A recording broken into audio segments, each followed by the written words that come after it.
Jorge, tú ya sabes que esta es tu casa, es la segunda vez que te tenemos y yo feliz de tenerte aquí porque siempre aprendo un montón. Creo que estos espacios de conversación más que de entrevistas son importantes para que la ciudadanía pueda de algún modo entender y ver análisis de expertos que conocen de los temas más que de todólogos eh, y, e ir por ahí sacando sus propias conclusiones, que es lo importante. Hay un montón de cosas de las que quisiera conversar contigo, Jorge, y quiero empezar preguntándote. A mí me pasa, personalmente, como ciudadana, que estoy viendo que de manera recurrente ahora se está utilizando este recurso de la violencia política de género por parte de algunas actoras políticas para interponer estas medidas. Y hay dos cosas que me parecen interesantes. Primero que una de las causales a las que conlleva este tipo de denuncias de violencia política de género es la destitución o fin de las funciones o stop de las funciones por o 2 años o 4. Eso por un lado, o sea, la proporcionalidad es súper grande porque yo creo que lo que se pretende es dar fallos ejemplares para que cada vez haya menos violencia política de género. Ojo, yo estoy súper de acuerdo con eso. Ahora mi pregunta va, Jorge. ¿Qué es lo que yo siento? Y ahí te quiero que me corrijas si estoy equivocada. Como en su momento Guadalupe Llori puso de moda las acciones de protección, como ahora están de moda los habeas corpus, siento que ya se está volviendo una muletilla y un recurso recurrente el tema de la violencia política de género. ¿Y cuál es el parámetro o la línea que a mí me permite tener claro qué es violencia política de género y qué es tal vez un debate entre un contendor de ideas o fiscalización? Mira, lo que tú hablas es la médula básicamente de la discusión sobre el tema de esta figura que está en el 280 del Código de la Democracia, ¿no? Porque, en primer lugar, la figura está hecha únicamente para proteger o garantizar, podríamos decir, la contienda política a favor de la mujer. Si una candidata mujer le diría, por ejemplo, a un candidato, mira, tú eres un chaparro cachudo, ¿sí? El tipo penal no le da para denunciarla, ¿sí? Por violencia de género, porque está únicamente hecho para la mujer. O sea, y ahí te das cuenta, ¿sí? De que hay falencias en el tipo, ¿no? Porque creo que en el fondo lo que queremos combatir Es la es violencia. la violencia política que se puede generar, ¿sí? En un contexto, por ejemplo, de una mala práctica, ¿sí? En el sentido del debate político, sin tener que eliminar el debate político. Porque bajo los estándares de la Corte Interamericana de Derechos Humanos, ha dicho, por ejemplo, que con respecto al honor, en varios casos, como el caso Kimmel contra Argentina, por ejemplo, el honor de los funcionarios públicos está restringido porque forman parte obviamente de la cosa pública Ok, y están sujetos a la fiscalización. ¿De quién? De la ciudadanía. Entonces, ok. el debate de ideas debe ser más amplio, por más duro o cruento que sea en los estándares del sistema Ok, interamericano. yo entendería, Sí. y te voy a ir interrumpiendo porque, por ejemplo, yo entendería y estoy de acuerdo que hay ciertas conquistas de los derechos de las mujeres que han tenido que hacerse de esa manera, que tal vez viéndolo desde un punto macro y general, dirían, a cuenta de que las mujeres tienen este privilegio en torno a su defensa y los hombres no. Pero bueno, a cuenta de que a las mujeres nos pasa por el forro y nos dicen desde que De si acuerdo, salimos en una foto con alguien ya somos las mozas de alguien, hasta que si alzamos la voz en un debate en la asamblea somos histéricas, ¿no? O sea, hay hay una diferencias. justificación histórica en todo lo que son acciones de discriminación inversa, por ejemplo, Exacto. porque tenemos que obligatoriamente incluir mujeres El en tema de las la cuota. listas, por ejemplo, porque se le da un punto más si son acceso a cargos públicos y el tema de la violencia de género tiene que ver justamente porque el Estado intenta igualar lo que es desigual, Ujú. compensar. ¿Qué cosa? Las desigualdades materiales, ¿no? Claro, Porque partimos del hecho de que hay una desigualdad material y sigue existiendo en el tema laboral, en el sí, tema de acceso de cargos entre hombres y mujeres. claro. Ya la brecha es menor, ¿sí? Pero se supone que este tipo de acciones son temporales, es Pero decir, cuando este recurso, ya cuando empieza a ser manoseado y muy utilizado, pierde su esencia. cuando obstruye básicamente el debate político y se convierte más bien en una vendetta, es decir, con finalidades completamente distintas a lo que es obviamente garantizar los derechos políticos de las mujeres. Por ejemplo, si alguien me preguntó sobre el tema de, ¿tú consideras que si Noboa la manda a la Antártida, a Abad, si eso es ilegal, lo que ha hecho? Le digo, mira, lamentablemente la Carta Política, la Carta Magna, no le da funciones a la vicepresidenta. Depende de quién, Del del presidente. presidente. Entonces, si el presidente la manda a Israel, es completamente legal. Ok. Si el presidente la manda a la Antártida, aunque digamos, no, qué malos, qué maldito, es completamente legal porque está hecha de tal manera la Carta Magna, ¿verdad? Que es el presidente el que le asigna funciones. Ya, Y en mi ahora. criterio, por Ajá. ejemplo, si la ruptura, la mera ruptura política entre presidente y vicepresidente no da derecho, ni hay una causal para que efectivamente Abad pueda decir aquí hay violencia política, porque realmente Noboa ha actuado en el marco de sus competencias. Ok, ¿no? pero ahí te pregunto yo, y es un tema también de interpretación. Lo que está pasando con Verónica Abad, más allá de que los hechos fácticos, tal vez si los vemos así en blanco y negro, tú dices, bueno, él tiene el derecho de mandarla donde quiera y darle las funciones que quiera, y ella aceptó ser Así vicepresidenta y es. tendrá que aceptarlo. Y si no, pues que renuncie a su cargo. Un poco más o menos así, incluso es la figura que presenta, que plantea el De gobierno. acuerdo. Pero el discurso que se ha manejado en torno a este hecho, en el tema de Verónica Abad y la disputa que tiene con el presidente, sí tiene una carga violencia. O sea, tienes a un ministro de gobierno que ha dicho, a un viceministro de gobierno que en múltiples ocasiones ha insinuado que la intención es sacarla del camino. Tienes a una Diana Jacome, que asesora presidencial, que en su momento hasta se puso a cuestionar públicamente si era buena madre o mala madre. Entonces, ¿qué se Pero considera violencia la política? pregunta es si no hubiese sido Abad, hubiese sido Verónica, hubiese sido Verónico Abad, hubiese sido hombre, Ya. el contexto hubiese sido similar en el marco de la ruptura de las relaciones políticas, es exactamente igual. Porque para poder yo saber si es violencia de género, lo importante es saber si la actuación de las autoridades públicas se debe a una cuestión de género o Ok. se debe a una cuestión de rupturas políticas. Y hemos visto en la historia del Ecuador que han habido otras pugnas entre presidentes y vicepresidentes, prácticamente iguales, ¿no? De que siéntese el presidente ahí sin hacer nada, esperar a que el presidente caiga, ¿sí? Y ya obviamente entre hombres, porque han habido casos de presidentes y vicepresidentes hombres cuando no había este tema de cuotas. Sí, Moreno Glass. Sí. Entonces, la pregunta es, si no hubiese sido Verónica Abad, hubiese sido Verónico Abad, ¿verdad? Y el contexto hubiese sido igual, ¿sí? Probablemente el comportamiento de los dos hubiese sido exactamente igual, porque no se trata de una cuestión de género, sino de una cuestión de ruptura de relaciones políticas. Ok, Entonces, ahí yo sí destaco.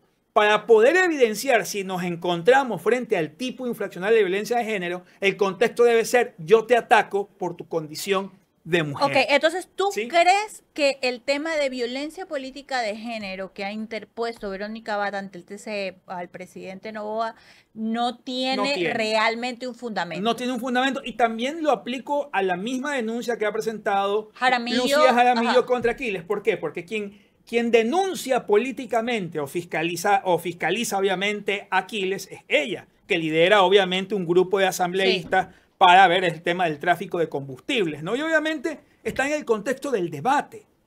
Es decir, lo que ha hecho Aquiles también es responder políticamente a un ataque que tiene que ver con el contexto también de lo que están denunciando. Ya, Por pero eso- me voy a poner como abogada del diablo, porque Lucía Jaramillo dice claramente en sus declaraciones cuando va a interponer la denuncia: yo lo que hice fue cuestionar desde mi posición de asambleísta un posible acto de corrupción, que ahí hay un debate porque no lo cuestionó, sino es que lo afirmó, pero bueno, ya pongámoslo Lo así. afirmó. Ok, ya, Lucía Jaramillo dice, yo en el contexto de asambleísta lo hice, pero Aquiles respondió cuestionando mi capacidad intelectual y ahí, bueno, buscando qué decir, ¿no?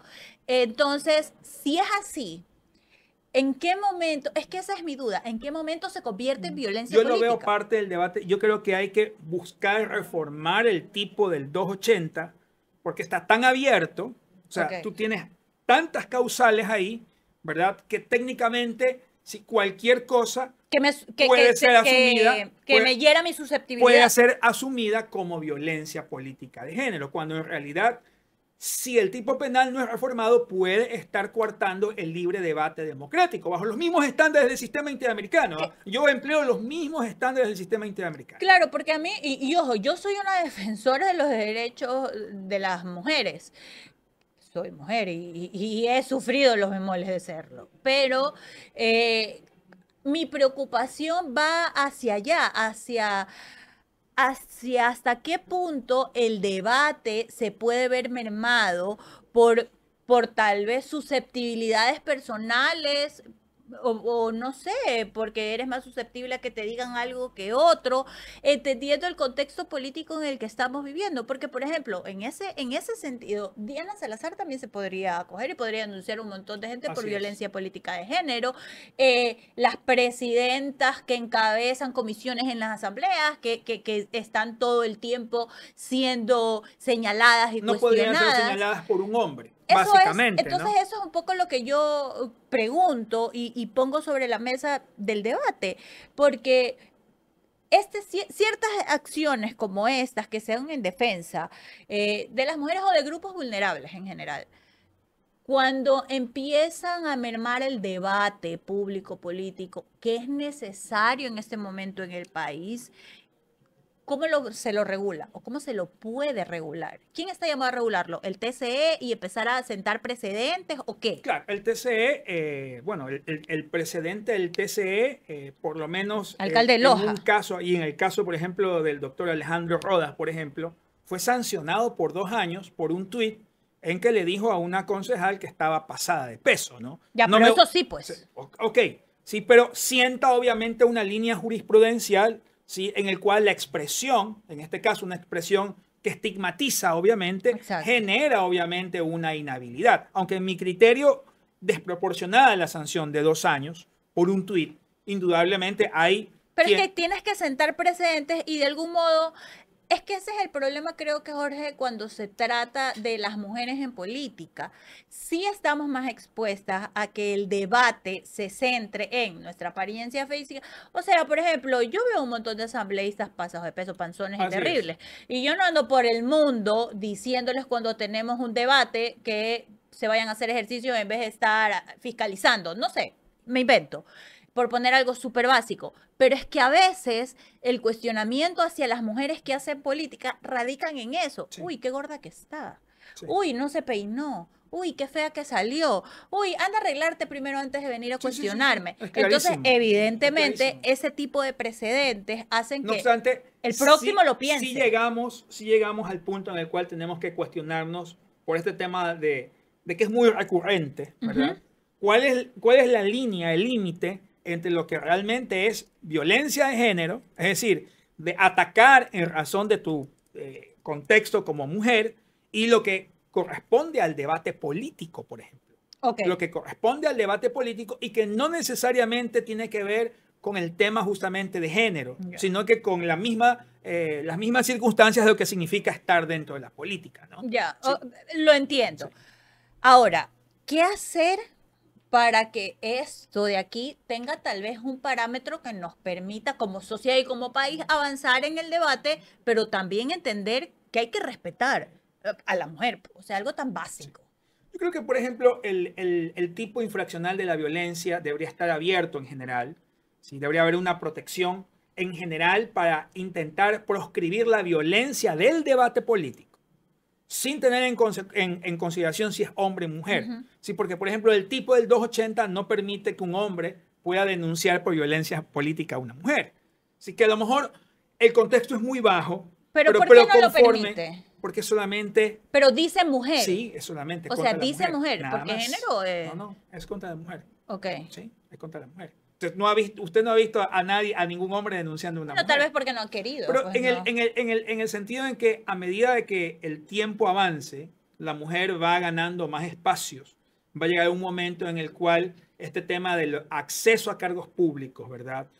A nivel, la presencia de la mujer a nivel judicial, a nivel de la Ajá. política, sea tan recurrente y ya esté en las mismas condiciones que el hombre, que evidentemente vamos a tener también, sí, del otro lado probablemente también situaciones en las cuales podría meritar usar la figura. Entonces, yo sí creo, por ejemplo, que habría un poco que revisar la figura del 280,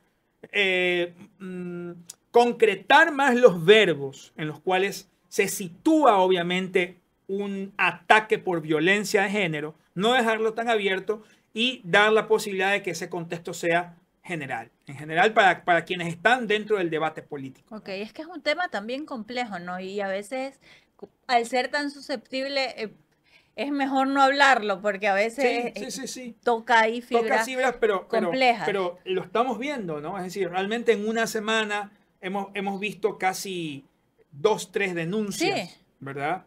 Por el tema de violencia de género, ¿no? Sí. Y la proporcionalidad también de lo que hablábamos. Y hablando de proporcionalidades, hay otro tema que quisiera conversar contigo, Jorge, y es este debate que se ha abierto en la Asamblea sobre los camisetazos de los asambleístas, ¿no?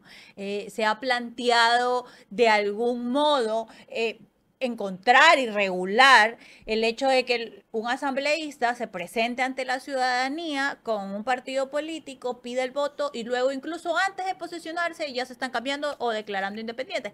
Porque ahí hay dos cosas. Se engaña a la ciudadanía y se engaña al partido, Así ¿no? es. Y yo creo que en democracia es un error seguir diciendo que los partidos políticos son meros vehículos. O sea, de hecho, desde mi perspectiva muy ciudadana, el político que me viene a hablar de que los partidos no sirven, de que son solo vehículos, o sea, cuidado, porque significa que quiere participar dentro de un Estado democrático en que los partidos políticos sí existen, pero no creen eso. Entonces, ¿cómo estás dentro de algo en lo que no crees? Eso es como de manera de reflexión personal.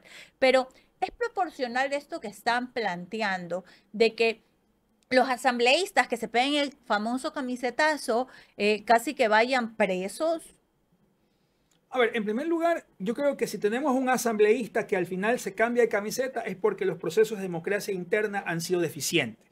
Porque se entiende de que si viene un candidato desde la interna, la primaria, ¿sí? Y luego es ratificado, es porque hay alguna coincidencia ideológica del ideario de ese partido con el candidato, pues, ¿no? Y hay formación Se supone que hay formación política. Entonces, tenemos candidatos que tienen alguna coincidencia con un movimiento de centro, con un movimiento de izquierda, con un movimiento de derecha.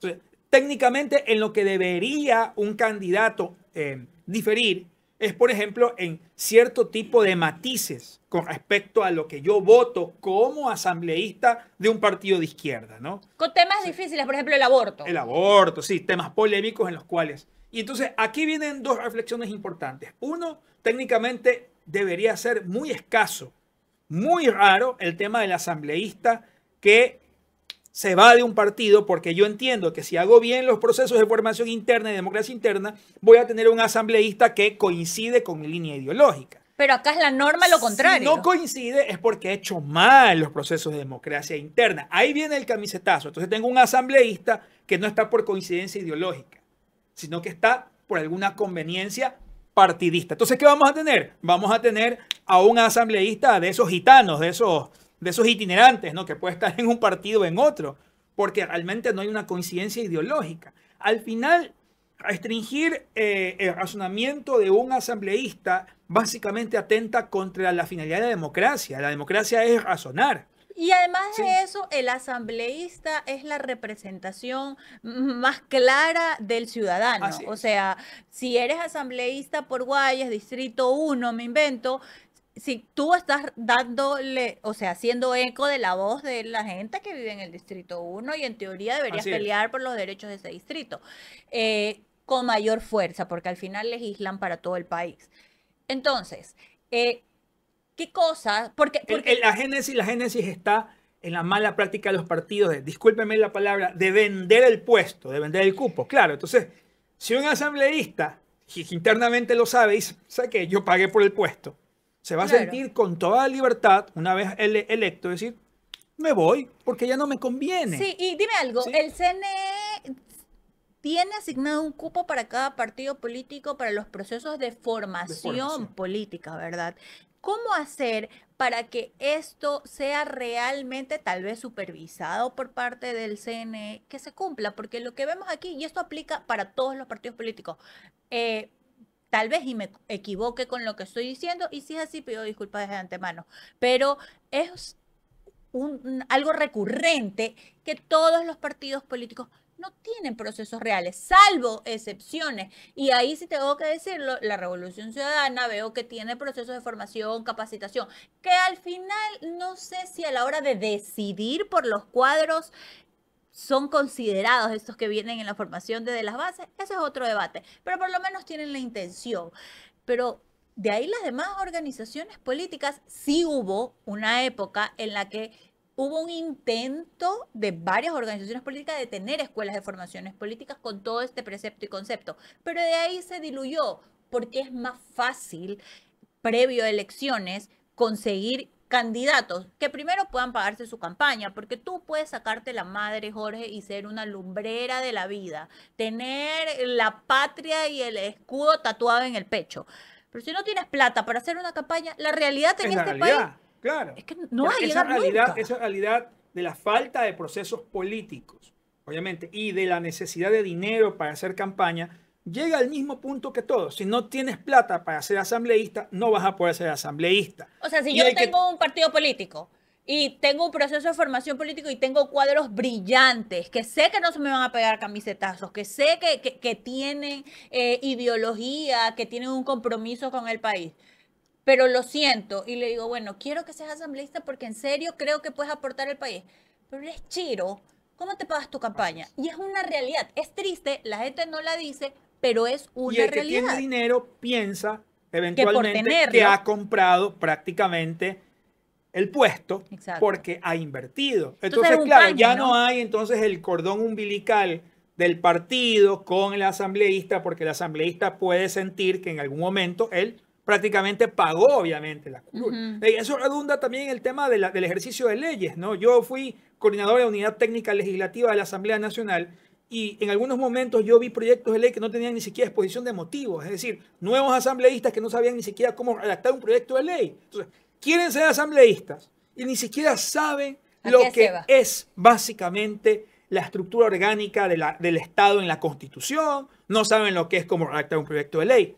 Tenemos, y eso redunda en malas leyes justamente para todo. Es decir, estas patologías de la democracia terminan afectándonos a todos. Ya, y ahí hablando de este nuevo proceso electoral y lo que vemos mucho, Jorge, cuando ya estamos en modo campaña hay candidatos que te ofrecen crear escuelas, por Imagínate, ejemplo. O sea, asambleístas que ofrecen crear escuelas. exacto, hay asambleístas que te ofrecen crear escuelas, hay concejales que te ofrecen o sea, hay candidatos a ciertas dignidades que ofrecen cualquier cosa menos lo que realmente puede hacer. Y desde el otro lado tenemos a una ciudadanía tan desinformada que escucha lo que quiere Así escuchar, es. indistintamente de poder discernir realmente en muchas ocasiones si lo que me está proponiendo es viable que lo haga, ¿no? ¿Qué cosas la ciudadanía sí tiene que tener claro que puede hacer un asambleísta y sobre todo en este contexto político debe hacer un Que le asambleísta? exija a sus asambleístas si conoce la Constitución, que le exija a sus asambleístas si sabe cómo redactar un proyecto de ley, si le exige a su asambleísta que por lo menos conozca cuáles son los proyectos de ley que ya están, ¿no? Para que no vuelva a duplicar y a presentar, obviamente, nuevos proyectos de ley. Eso pasa mucho, Y que ¿no? le exija al asambleísta que no oferte, por ejemplo, ni escuelas, ni obra pública, ni presupuesto. A pesar de que estamos distritalizados en ciudades como Guayaquil y Quito, en la práctica, si el legislador que sale por un distrito no tiene ninguna rendición de cuentas de su distrito. Ujú. O sea, el distrito técnicamente no sirve para nada, Solo para elegirlo. solamente para elegirlo, porque luego el legislador se convierte en legislador prácticamente nacional. ¿Sí? Los que salen por la ruralidad, por ejemplo, yo creo que ahí hay mucha, tal vez eso es importante buscar algún tipo de redefinición de eso, porque los que salen por la ruralidad, a lo mejor los que votan por el candidato por la ruralidad piensan que a lo mejor hay un ofrecimiento de algún tema de caminos, de vías, cuando el asambleísta realmente no tiene absolutamente nada que ver con el tema de caminos y vías, ¿no? Yo creo que un poquito habría que repensar el diseño de la votación por distritos, porque en la práctica, ¿verdad? Una vez que el asambleísta es electo, no se lo vuelve a ver en el distrito, pese a que es Sí. electo por el distrito, ¿no? Hasta la nueva campaña. Hasta la ¿no? nueva campaña. Ahora, mi pregunta es, los asambleístas realmente, hay un montón de leyes y muchas veces proponen generar más leyes de las que ya hay. Yo desconozco ni siquiera, o sea, en mi ignorancia como ciudadana, y lo acepto, no tengo ni siquiera claro cuántas leyes hay todavía ahí, represadas por debatir y salir. Y llega una nueva asamblea y en vez de dedicarse a revisar lo que ya hay, el cargamontón, encima nuevas leyes, porque yo dije que iba a ser Y el aún. populismo penal es el que más impacta en la asamblea, porque cada nuevo periodo quieren aumentar las penas. Exacto. ¿Sí? Aumentar las penas, aumentar los tipos penales, poner más aristas, más verbos, rectores en los tipos penales, pero no se dan cuenta de que eso no impacta, ni baja ni aumenta la criminalidad, porque no lo ha hecho. Y ahora... O sea, tenemos tipos penales reformados, exacto. ¿sí? Probablemente la 10ª vez que reformamos tipos penales o aumentamos las penas, porque podemos ver con el histórico de hace 20 o 30 años, nos vamos a dar cuenta de cómo han subido las penas, cómo han aumentado los tipos penales, pero la delincuencia sigue exactamente en los mismos niveles. No por el hecho de que yo tipifique el secuestro extorsivo significa de que se va a acabar el secuestro extorsivo. Porque ¿sí? aparte las leyes en papel puede ser bello, pero dos cosas, ver su aplicabilidad y también un tema de que el sistema de justicia debe cooperar. Y en ese sentido, en las elecciones pasadas, Jorge, vimos que muchos asambleístas ofrecían temas de seguridad como tal cual, o sea, vamos a reducir la delincuencia. Ok, ya nos dimos cuenta que no pasa por ahí y muchos, y si algo vimos en este discurso de esta nueva asamblea es, vamos a apoyar, aprobar las leyes que el presidente mande para combatir la delincuencia. Y se las aprobó. Sí. Y está la consulta aprobada. Pero los índices, para mí la percepción continúa exactamente igual, ¿no? Pese a lo que ha dicho la ministra de Seguridad Interior, que dice que han bajado. Yo creo que la percepción del ciudadano, del que vivimos día a día, por ejemplo, en Urdesa, en el sur, es exactamente igual. Cuidado que nos extorsionan, nos secuestran, nos roban, ¿no? Sí, todos andamos así, realmente. Ahí justo ayer yo decía en el programa, lo que hay, y es mi preocupación, que la he dicho desde siempre, es tal vez esta normalización de la violencia. Entonces, claro, corren un sondeo y le preguntan a la gente, y la gente ya responde, o sea, sí, hay delincuencia, pero ya, tengo que seguir viviendo, claro, porque tengo que salir a comer, sí. O sea, me surfeo la bala, pero yo tengo que comer. Entonces llega un momento en el que o te adaptas o vives con angustia y zozobra. Porque no hay otra. Exacto, entonces ahí sí un tema de percepción. Pero en el tema de la asamblea per se, Jorge, nuestros asambleístas, que ahora va a empezar todo este discurso y nos van a repletar de propuestas. ¿Tú crees que el enfoque debería estar, el enfoque para los ciudadanos analizar, porque el asambleísta nos va a proponer lo que quiera, pero el ciudadano debería estar enfocado en analizar que me propongan más leyes? ¿Qué gano yo más como país? ¿Que me propongan más leyes o reformar, agrupar, aglutinar? En algún momento, y esto siempre lo hemos conversado en varios escenarios con varios expertos, hay un montón de leyes que más bien hay que ponerse a hacer el trabajo de real. Reviso, veo cuál se repite en otra, cómo las aglutino, cómo hago que el cuerpo legal de este país sea más amigable y funcional. Claro, porque el Correa dejó instalado un sistema de codificación, es decir, buscó, y eso me parece positivo, eliminar leyes sueltas, ¿verdad? Y buscar, por ejemplo, un solo cuerpo penal, un solo cuerpo civil, un solo cuerpo en materia administrativa, ¿no? Entonces, ya no va, la tendencia en materia legislativa no va a buscar una ley especial, sino a reformar las que ya existen con calidad. ¿Sí? Para poder eliminar obviamente el exceso de presentación de normativa que hay en la Asamblea Nacional, porque cada asambleísta se le ocurre inventar el agua tibia. Entonces, como inventan el agua tibia, cada uno es más inteligente que el otro, entonces nueva ley especial de cualquier cosa. No, incluso los abarrotamos, obviamente, completamente abarrotamos el tráfico legislativo y eso Claro. hace obviamente que tengamos una serie de normas que hay que procesarlas y que no necesariamente tienen algún tipo de utilidad, ¿no? Y Jorge, incluso yo creo que exigirles a los nuevos candidatos asambleístas que nos hablen de qué reformas se van a hacer o qué, ¿cómo dijiste? Codificación. Codificación, sí. ¿Qué codificación, en qué codificación van a trabajar?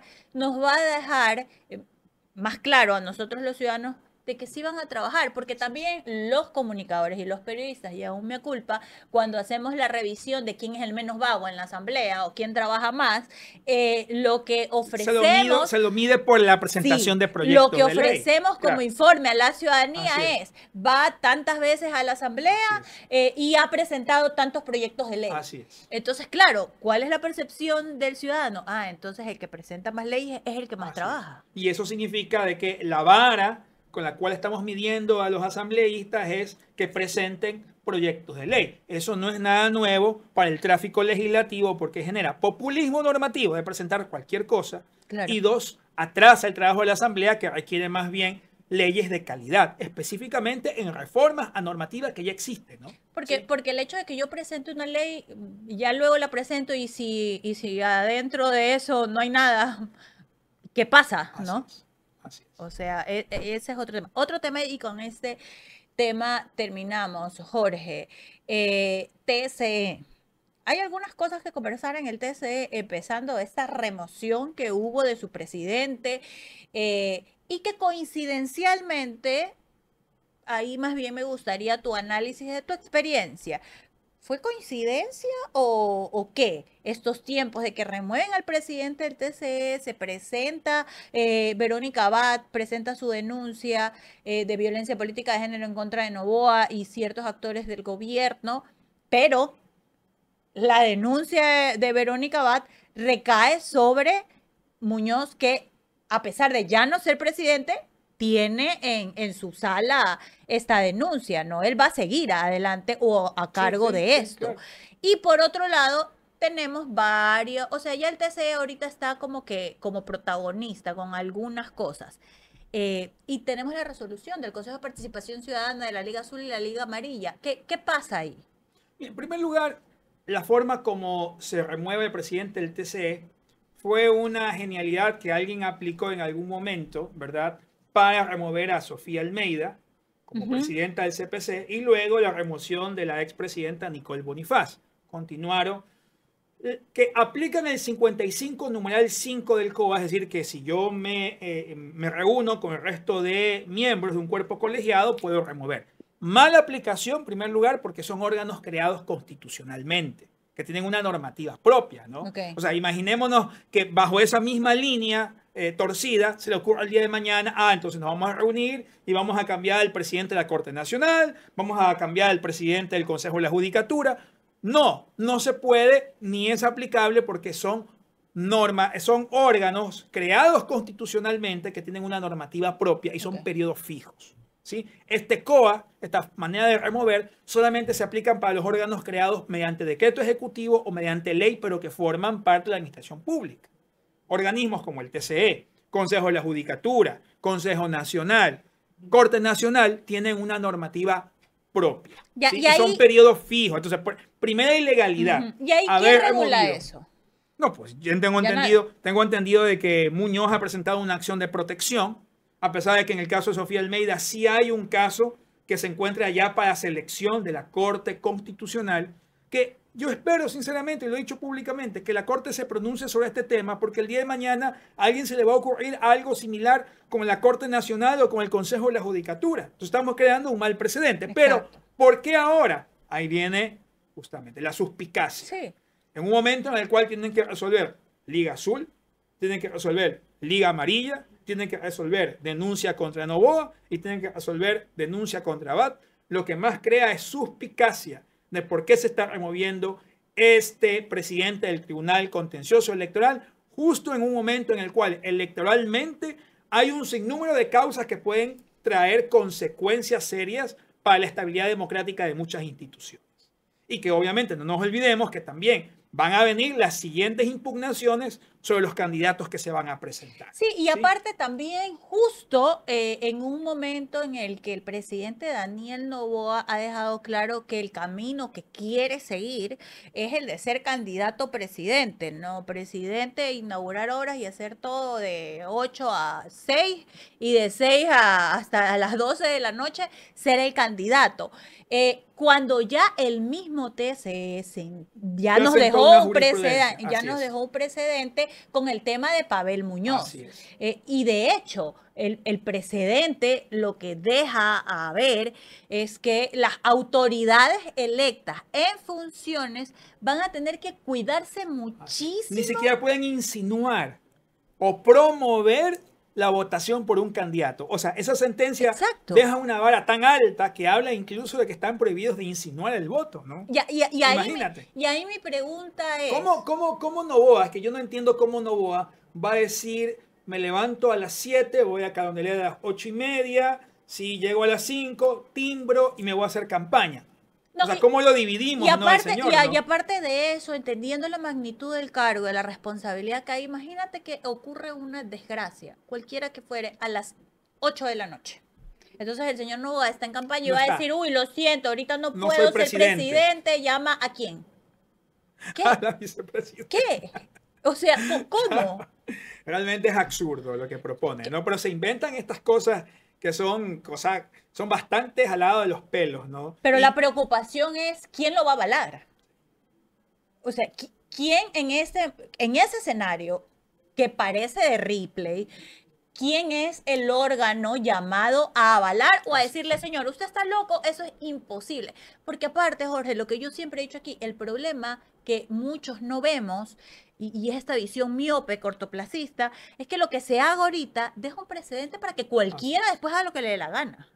Mire, por ejemplo, el nefasto precedente, yo siempre lo voy a decir, el nefasto precedente que dejó el Consejo de Participación Ciudadana y Control Social del transitorio. Con todas las autoridades dejó hecho un desastre, un caos total, con encargado defensor público, encargado de tal cosa, con concursos realmente cuestionados. Todos únicamente por cumplir aparentemente una voluntad del pueblo ecuatoriano engañosa que se pronunció sobre la posibilidad de un régimen especial. Pero las consecuencias hasta hoy siguen existiendo sobre lo que fue el transitorio del Trujillato. Ajá, sí. Y una desinstitucionalización completa. Jorge, el tema de Diana Salazar, que no vamos a dejar de tocarlo, que ya anunció ayer, antes de ayer, que ella está lista para enfrentarse a su juicio político. Y ella salió al paso denominando el narcojuicio político, ¿no? Ya ahí hay una construcción. Una idea, claro, hacia dónde va el tema. Y aparte que también quiere obviamente dejar sentado en la narrativa de la sociedad. Ahora, yo no entiendo cómo alguien que está en estado de gestación dice, estoy y ahora, o no estoy, y ahora sí estoy. Bueno, yo sí lo voy a decir y ahí sí, a mí no me parece que nadie deba cuestionar cuando una mujer en estado de gestación está lista o no, porque solo la mujer lo sabe, o sea, la pasamos por etapas y yo creo que ese debate... Pero no olvidemos que también es por la protección del que está por nacer. Claro, pero solo la madre obviamente sabe cuándo tú ya estás listo. O sea, ahí sí yo no creo que nadie debe de cuestionarlo. Sin embargo, lo que sí creo, y te lo consulto, y si tú piensas que hay que cuestionarlo, está bien. Estamos aquí para debatir. Pero, sin embargo, lo que sí creo es esta narrativa con la que se presenta, ¿no? De, ok, me llevan a juicio político. Y son los narcotraficantes y el crimen organizado que están empujando esto. Y mi pregunta es, ¿se llama a una autoridad a rendir declaraciones porque es parte de sus obligaciones y se la llama a un juicio político porque se considera en este caso de que no ha cumplido en totalidad sus funciones? Y Jorge, vemos que hay un montón de casos, yo lo decía ayer en este programa, que no han sido ni siquiera tocados, que no han sido investigados. Vemos allanamientos a la Corte Nacional. Pero no solo a la Corte, en general, en casos específicos, cuando tienen tal vez, y pregunto yo, un rédito político, comunicacional o qué, que hace que estos casos en particular tengan una mayor preponderancia por sobre otros, porque entonces que la vida de uno vale más que la vida de otros, los actos de corrupción valen más que la vida de un montón de gente que ha sido asesinada. Y yo lo voy a decir aquí abiertamente, por ejemplo, el caso de Miguel Santos Burgos en Durán, un hombre que toda su vida trabajó y toda su vida sirvió a su cantón, a su país, lo mataron como a perro y todavía no se No sabe pasa nada. Agustín Intriago, no se sabe nada, involucrado o no en actos de corrupción, lo mataron. ¿Quién? ¿Qué? ¿Quién está detrás? ¿Y por qué en esos casos no hay esta preponderancia y este show mediático que sí hay en otros? Casos como, por ejemplo, ligados a Guillermo Lazo, Mafia Albanesa, Encuentro, Exacto. todos están Oye, libres. mataron No, están libres. al tipo. No, pero lo peor es que están libres, o sea, están Sí. defendiéndose en libertad, ¿no? Mientras casos que tienen que ver tal vez con una línea política un poco distinta, como Metástasis, Purga, están todos presos. Y presos no solamente en la cárcel 4, están todos presos en La Roca o están en La Tacunga, ¿no? Y no se Sí trata de nota un poco, defenderlos, sí, pero la diferencia, sí, entre el tratamiento de unos casos y el tratamiento de otros, ¿no? Que se da. Y yo creo que sí hay algún componente político en el cual hay que examinar si efectivamente eso está influyendo en las decisiones que está tomando, obviamente, la Fiscalía General. y llamar a juicio político, o sea, todas las autoridades están expuestas a eso, al Es final, ¿no? parte de las funciones naturales de la Asamblea Nacional, eso para los nuevos legisladores, fiscalizar y legislar. Y la fiscalización implica, obviamente, que si el legislador cualquiera reúne el número de firmas necesarias, creo que son 37 firmas, y hay los votos, sí, obviamente la persona, el funcionario público, puede ir a juicio político estando en funciones o hasta un año después, obviamente, de haber cesado su cargo. Ya, ahora, y analicemos este caso. Supongamos que Diana Salazar, que no creo que pase, llega al juicio político y pasa el juicio político. O sea, ya, la enjuician y sí, todos votan o la mayoría más uno se vota a favor del juicio político y Diana Salazar queda afuera. Entonces, la pregunta aquí es, ¿cuál sería el escenario? Ella ya está por entregar su cargo. Entonces, ¿cuántos años sin derechos políticos? Porque no Son es que 2 va años. presa. El Son juicio, 2 años. ojo, el juicio político no es que Así te manda a la es. cárcel, No tiene responsabilidad aclaremos, penal. ¿no? Son 2 años de inhabilidad. Ok, 2 años de inhabilidad, lo que significa que ella, ¿de qué estaría exenta? No podría participar básicamente en elecciones populares. Porque en mi criterio, por ejemplo, estos temas de la inhabilidad que genera el Tribunal Contencioso Electoral, que genera la Corte Constitucional cuando destituye, o que genera, por ejemplo, la Asamblea Nacional, no causan una inhabilidad para el ejercicio de acceder a cargo público, sino lo que causa es una inhabilidad en el tema del ejercicio de derechos políticos, porque no forman parte de las inhabilidades LOCEP, como se llama. Entonces, mi criterio es que, por ejemplo, O sea, Diana Salazar podrá pudiera acceder a un y cargo puede ser público, defensor del pueblo. podrá acceder a un cargo público, pero no podrá ejercer derechos políticos. No podrá La ser inhabilidad, candidata. sí, la inhabilidad es de derechos políticos. Ok, ¿Sí? ya. Entonces, entendiendo que Diana Salazar ha dicho públicamente que no está interesada en ser candidata a nada, que quiere recuperar su vida privada y personal, que es justo que lo haga, no le afectaría en mayor medida el tema O sea, del yo juicio creo que político. el tema de un juicio político contra Diana Salazar, por los actores que están interesados, tiene que ver justamente en la manera como manejó la fiscalía durante este tiempo, ¿no?